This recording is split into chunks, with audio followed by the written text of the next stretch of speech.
Toyota Motor mencatat produksi global Oktober 2025 naik 3,8% menjadi 926.987 unit. Produksi di luar negeri tumbuh 2,2% capai 600.155 unit, dengan Amerika Serikat melonjak 26,4%.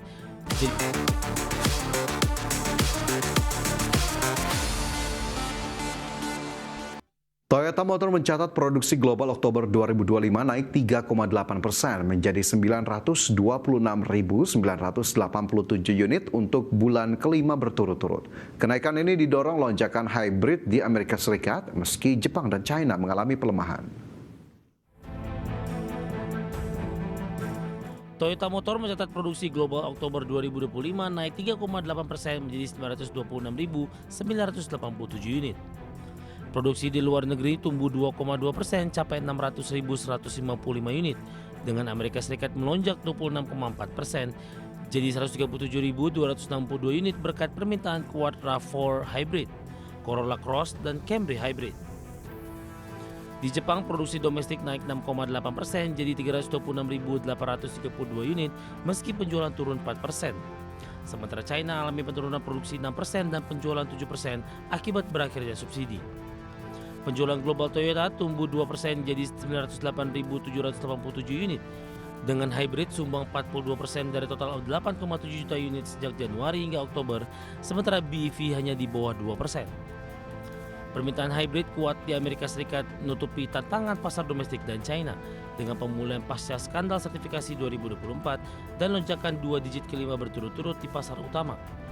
Data ini termasuk merek Lexus menegaskan posisi Toyota sebagai produsen otomotif terbesar dunia yang adaptif dengan tren elektrifikasi berbasis hybrid global.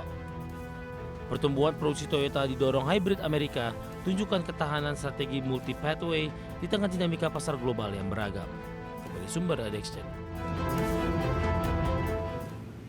Mitsubishi Motors resmi meluncurkan Destinator di pasar Filipina pada 20 November 2025. Ya, Mitsubishi Motors menawarkan pilihan SUV crossover 7 tempat duduk yang ditujukan untuk keluarga urban dan petualang. Mitsubishi Motors resmi meluncurkan Destinator di pasar Filipina pada 20 November 2025. Destinator hadir dalam 3 varian yaitu GLX Turbo CVT dengan harga mulai 1,289 peso, GLS Turbo dan GT Turbo dengan harga termahal mencapai 1,799 peso, tersedia dengan berbagai fitur untuk kenyamanan dan keamanan keluarga. Ditenagai mesin 1,5 liter turbocharged 4B40 dengan tenaga 162 HP dan torsi 250 Nm, dikawinkan dengan transmisi CVT dan penggerak roda depan yang dirancang untuk efisiensi dan respons cepat. Fitur unggulan mencakup sistem infotainment 12,3 inci dengan Apple CarPlay dan Android Auto nirkabel untuk varian GLS dan GT, serta pendingin udara zonasi ganda dengan teknologi Nano X dari Panasonic. Segi keselamatan diperkaya airbag ganda, brake assist, ABS dengan EBD, ISOFIX, pengontrol stabilitas, dan fitur baru seperti monitor blind spot dan sistem mitigasi tabrakan di varian tertinggi. Suspensi depan match person, strut dan belakang torsion beam, serta desain eksterior modern dengan lampu LED dan velg 18 inci, memberikan kombinasi ketangguhan dan estetika yang cocok untuk jalanan kota maupun petualangan luar ruangan. Berbagai sumber Adexchen. Dua perusahaan apparel asal China, Antasport dan Li-Ning, dikabarkan akan mengakuisisi perusahaan Puma. Adapun Puma kini bersaing dengan sejumlah merek baru seperti On Running dan Hoka.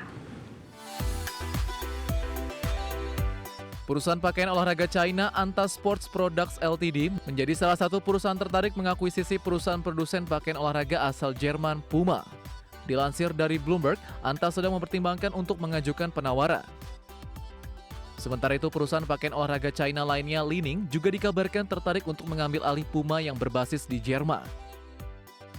Namun demikian, Li-Ning menegaskan melalui email bahwa perusahaan belum melakukan negosiasi substantif atau evaluasi transaksi yang disebutkan dalam berita dan tetap fokus pada pertumbuhan serta pengembangan mereknya. Menurut sejumlah sumber, perundingan masih dalam tahap awal dan belum jelas siapa saja yang akan mengajukan penawaran resmi selain Anta Sports dan Li-Ning.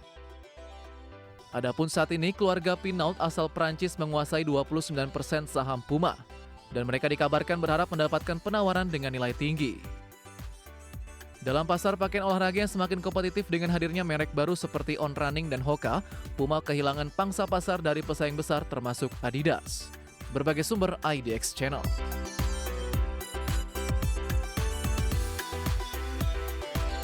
Masih bersama kami, pemirsa, pemerintah Italia memberikan persetujuan bersyarat atas akuisisi Sisonami oleh JD.com menggunakan aturan Golden Power. Ya, transaksi senilai 2,5 miliar dolar Amerika itu membawa Media World yang merupakan operator media market dan Saturn di Italia beralih ke pemilikan.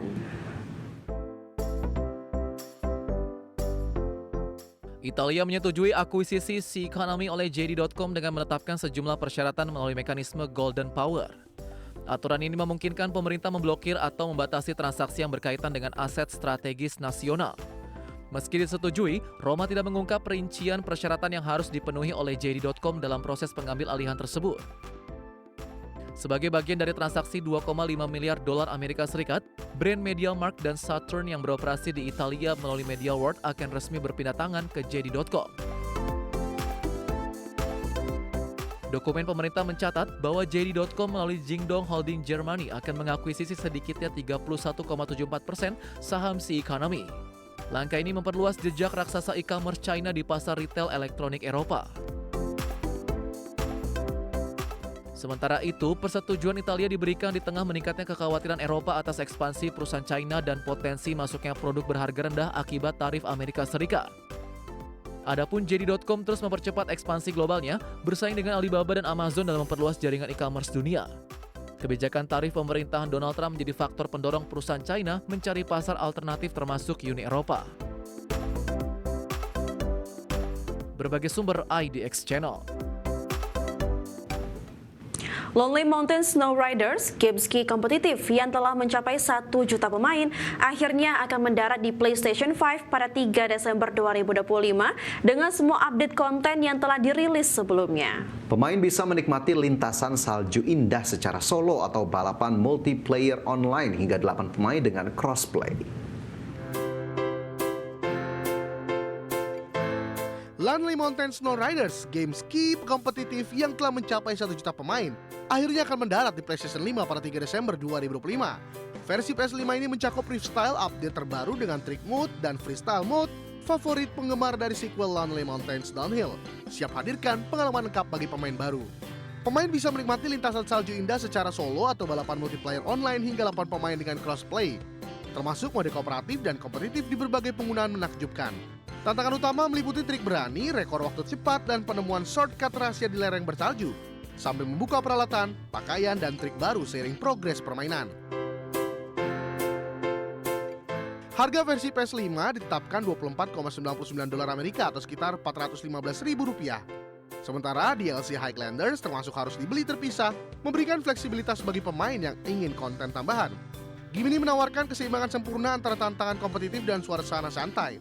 Cocok untuk liburan musim dingin virtual bersama teman atau bermain sendirian menjelajahi pegunungan salju. Peluncuran Lonely Mountain Snow Riders di PS5 membawa sensasi ski gunung sungguhan ke konsol Sony dan gameplay adiktif dan visual memukau. Berbagai sumber IDX Channel.